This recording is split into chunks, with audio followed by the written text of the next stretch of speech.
തിക്കുമുറുക്കി ED.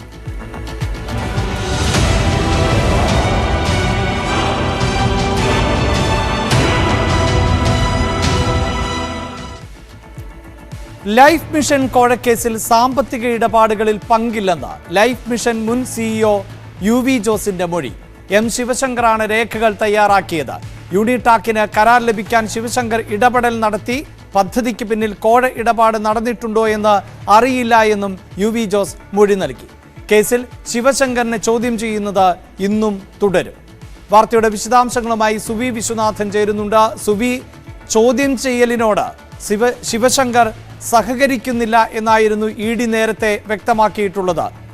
ആ ഒരു പശ്ചാത്തലത്തിൽ കൂടിയാണ് വേണുഗോപാലിനെയും UV ജോസ് അടക്കമുള്ളവരെയും ഒപ്പമിരുത്തി ചോദ്യം ചെയ്യുന്ന തന്ത്രത്തിലേക്ക് ED കടന്നത്. ഇപ്പോൾ നിർണായകമായ വിവരങ്ങൾ ലഭിക്കുന്നുണ്ട് EDക്ക് എന്നാണ് മനസ്സിലാക്കേണ്ടത്.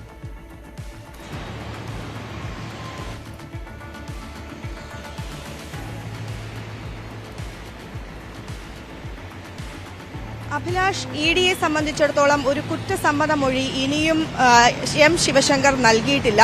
ആ ഒരു കുറ്റസമ്മത മൊഴി ഇല്ലാതെ ഈ കേസ് ദുർബലമാകുമോ എന്ന ഭയം EDക്കുണ്ട്. പക്ഷേ എങ്കിൽ കൂടിയും വലിയ തോതിലുള്ള തെളിവുകൾ തങ്ങളുടെ പക്കൽ ഉണ്ട് എന്നാണ് എൻഫോഴ്സ്മെന്റ് ഡയറക്ടറേറ്റ് അവകാശപ്പെടുന്നത്. ഒപ്പം ഈ ശിവശങ്കരൻ കഴിഞ്ഞ ഏതാനും ദിവസങ്ങളായി ശിവശങ്കരൻ തുടരുന്ന മൗനം ഭജിക്കുക, ആ ഒരു ലക്ഷ്യം കൂടി ED കാണുന്നു. അതിന്റെ ഭാഗമായിട്ടാണ് ശിവശങ്കരനുമായി ബന്ധപ്പെട്ട എല്ലാവരെയും വിളിച്ചു വരുത്തി ചോദ്യം ചെയ്യുന്നത്.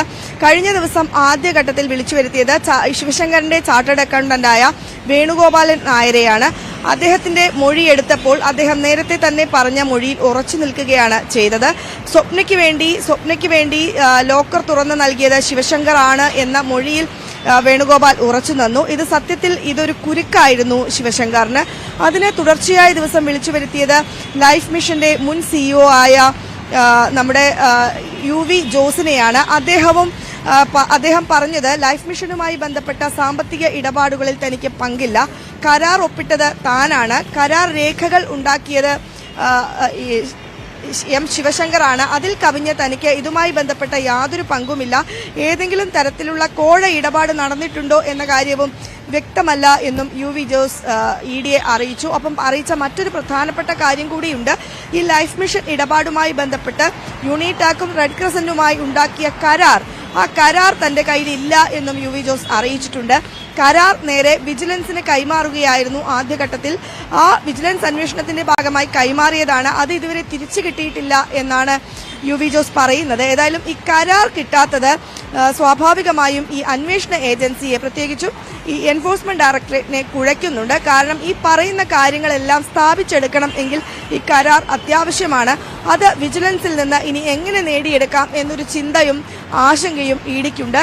അതേസമയം ശിവശങ്കറിന്റെ ചോദ്യം ചെയ്യൽ ഇപ്പോഴും തുടരുകയുമാണ്. അഭിലാഷ്, അതായത് സുവി, EDയെ സംബന്ധിച്ചിടത്തോളം ഈ വാട്സപ്പ് ചാറ്റ് എന്നത് വളരെ പ്രധാനപ്പെട്ടതായി മാറുന്ന സാഹചര്യമുണ്ടല്ലോ. അതോടൊപ്പമാണല്ലോ സ്വപ്നയും CN രവീന്ദ്രനും തമ്മിലുള്ള വാട്സപ്പ് ചാറ്റും കഴിഞ്ഞ ദിവസം പുറത്തു വന്നത്. നിലവിലെ സാഹചര്യത്തിൽ CN രവീന്ദ്രനിൽ നിന്ന് ഏതെങ്കിലും തരത്തിലുള്ള വിശദാംശങ്ങൾ തേടുന്നതിലേക്ക് ED കടക്കുവാനുള്ള സാധ്യത എത്രത്തോളമാണ്?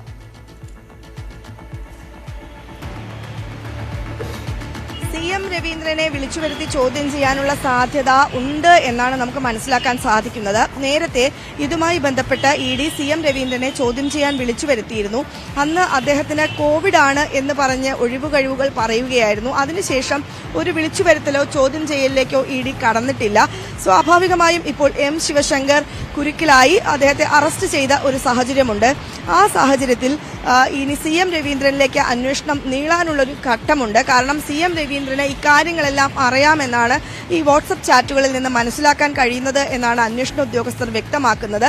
അതായത് ഈ ലൈഫ് മിഷൻ കോഴ ഇടപാടുമായി ബന്ധപ്പെട്ട് ഒരു കോക്കസ് തന്നെ പ്രവർത്തിച്ചിരുന്നു. അതിൽ CM രവീന്ദ്രൻ, ഒപ്പം തന്നെ M ശിവശങ്കർ, സ്വപ്ന സുരേഷ്, അതുപോലെ യദു കൃഷ്ണൻ, സന്ദീപ് നായർ, സരിത്ത്, ഇങ്ങനെ സന്തോഷ് ഈപ്പൻ, ഇവരെല്ലാം ഉൾപ്പെട്ട ഒരു കണ്ണി ഉണ്ടായിരുന്നു.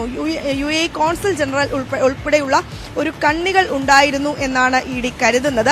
ആ കണ്ണി വലകൾ കണ്ടെത്തുകയാണ് EDയുടെ ഇനിയുള്ള ലക്ഷ്യം. അതിനുള്ള ശ്രമങ്ങളാണ് എൻഫോഴ്സ്മെന്റ് ഡയറക്ടറേറ്റ് തുടങ്ങിയിരിക്കുന്നത്. ഒപ്പം തന്നെ ഈ കേസുമായി ബന്ധപ്പെട്ട ആദ്യം രേഖപ്പെടുത്തിയ അറസ്റ്റും ഈ എം ശിവശങ്കറിൻ്റെതാണ്.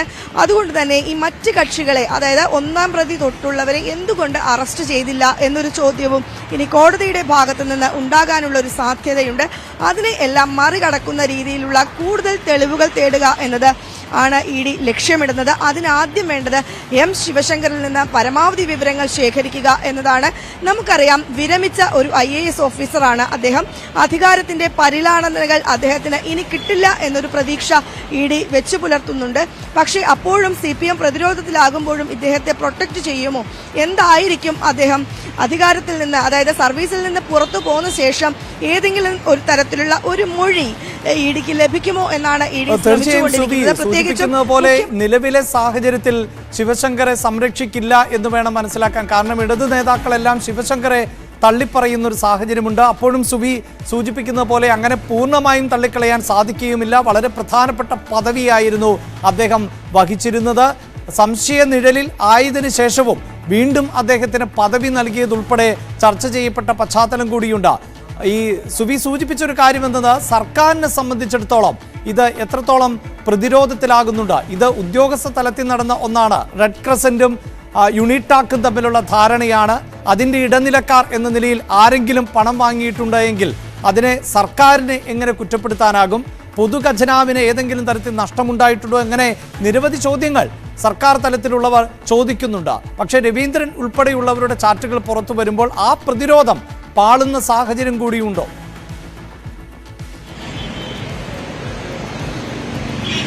തീർച്ചയായും ആ പ്രതിരോധം, എത്ര കാലം ഇത്തരത്തിൽ ഒരു പ്രതിരോധം CPMന് അല്ലെങ്കിൽ സർക്കാരിന് പറഞ്ഞു നിൽക്കാനാകും?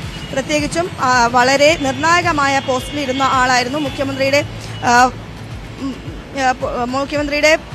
ഏറ്റവും വിശ്വസ്തനായിരുന്നു എം ശിവശങ്കർ ഉണ്ടായിരുന്നത്.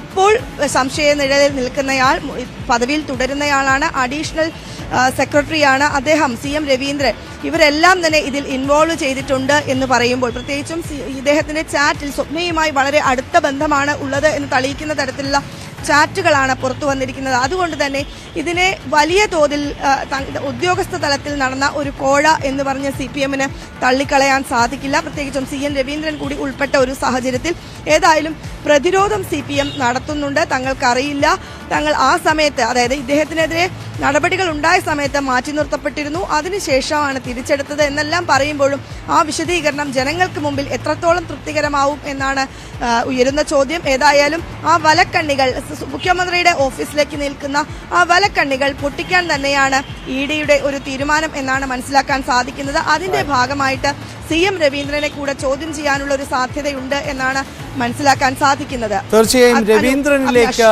ഈ വിഷയം എത്തി നിൽക്കുമ്പോഴാണ് സർക്കാർ വലിയ പ്രതിരോധത്തിൽ ആകുന്നത്. മാത്രവുമല്ല, പ്രതിപക്ഷ പാർട്ടികൾ രൂക്ഷമായ വിമർശനങ്ങളാണ് ഉന്നയിക്കുന്നത്.